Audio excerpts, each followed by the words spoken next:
TV soap news and spoilers today, we're diving deep into a dramatic and dangerous storyline that's shaking up the world of Days of Our Lives. The question on everyone's mind is this: will Steve and Chad team up to help the Greene siblings finally get rid of Clyde once and for all?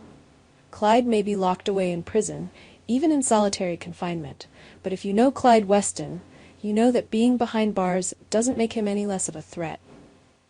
His reach extends far beyond those prison walls, and his latest scheme has ensnared some innocent people in a web of lies and manipulation.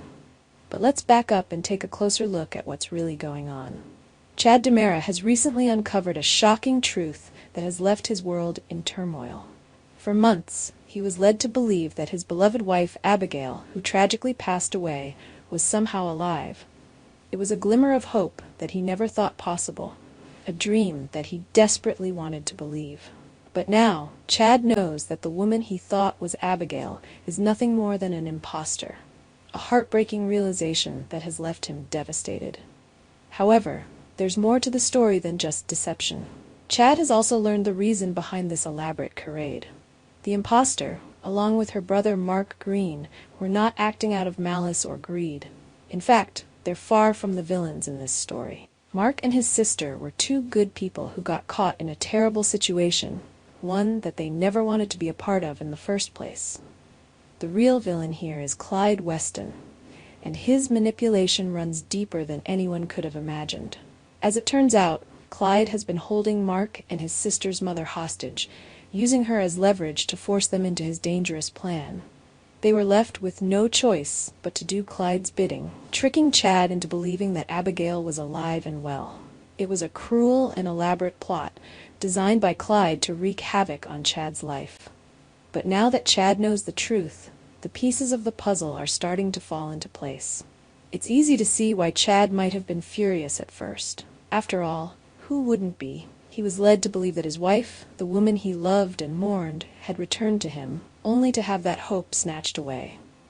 But once he understood the full story, once he realized that Mark and his sister were just pawns in Clyde's twisted game, his anger shifted.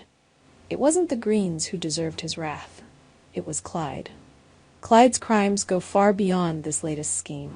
His list of offenses is long and sordid, and he's hurt countless people during his reign of terror. But even in prison, Clyde has proven that he's still a threat, still able to manipulate people from behind bars, and still willing to destroy lives to get what he wants. This latest stunt, using the Greene siblings to torment Chad, may have just pushed Chad and Steve to their breaking point. So, what's next? We believe that Steve and Chad, now fully aware of the depth of Clyde's cruelty, will be more determined than ever to take him down once and for all. They've both suffered because of Clyde's actions, and now they have a shared goal: eliminating Clyde's influence, both inside and outside of prison. But taking down Clyde won't be easy. He's a master manipulator, and even from solitary confinement, he has resources and allies that can make him a formidable opponent. However, Steve and Chad are no strangers to danger. Steve, with his years of experience as a private investigator, and a man who's been in more life-and-death situations than anyone can count, knows how to fight dirty when the situation calls for it. And Chad, who has lost so much because of Clyde, is fueled by a personal vendetta that won't allow him to rest until Clyde is dealt with once and for all. There's also the question of the Greene siblings. Now that Chad and Steve know they were only trying to protect their mother, it's unlikely that they'll hold any grudges against them. In fact, Mark and his sister may even become allies in the fight against Clyde. After all, no one wants to see Clyde continue to hold power over their lives, and they have just as much motivation to bring him down as Chad and Steve do. This alliance, Chad, Steve, and the Greenes, could be the key to finally ending Clyde's reign of terror. But the path ahead is treacherous. Clyde may be in prison, but he's not defenseless. He'll have tricks up his sleeve, and he won't go down without a fight.